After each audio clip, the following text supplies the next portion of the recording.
Jai Sri Ram. Ideas in philosophy. Derek Parfit is a British philosopher who has become famous. He wrote a book, I think the name is Reasons and Persons. Reasons and Persons, written in 1984 by Derek Parfit, a philosopher, a British philosopher, explores ethics, rationality, and personal identity. Now let's quickly take a look at what this theory is all about. So the contemporary philosopher is not contemporary. He passed away in 2017, and if that makes him contemporary, that's okay. The contemporary philosopher Derek Parfit asked the question, what makes a person the same person over time? What makes the person the same person over time? The question was asked by John Locke also. Locke, okay. Yeah. Who imagined a prince and a pauper exchanging memories, body swapping. You see body swapping, prince and pauper. So Locke said the person who up till then had inhabited the prince's body would now inhabit a beggar's body, and the beggar would inhabit the prince's body. His view is that a person at one time and a person at a later time are the same person by virtue of the later person having the memories of being and mentally continuous with the earlier person. Okay, we use fingerprints to identify a person, but if Locke is right, is this a mistake anyway? If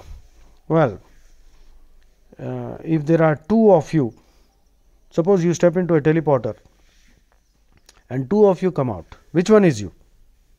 Which one is you? Both can claim that I am you, but they are not clearly identical to each other.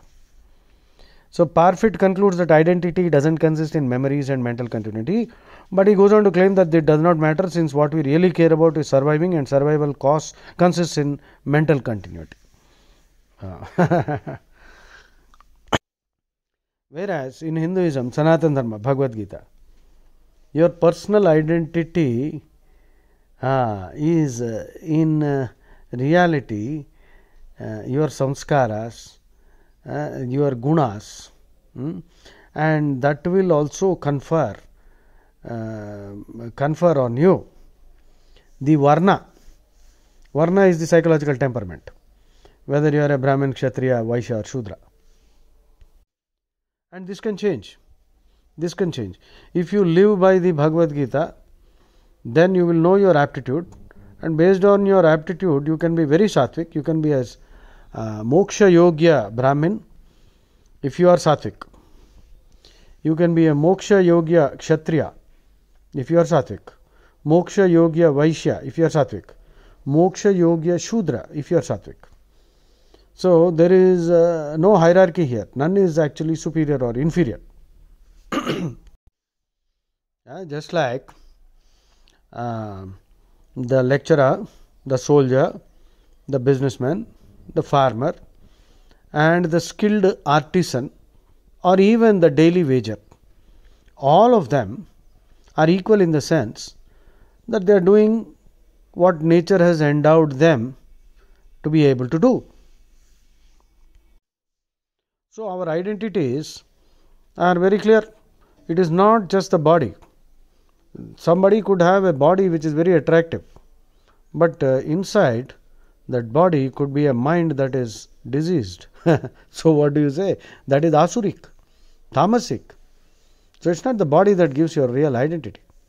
These are the gunas. That is why in Hinduism you will find many sants. We don't use the word saint. Saint is a silly word.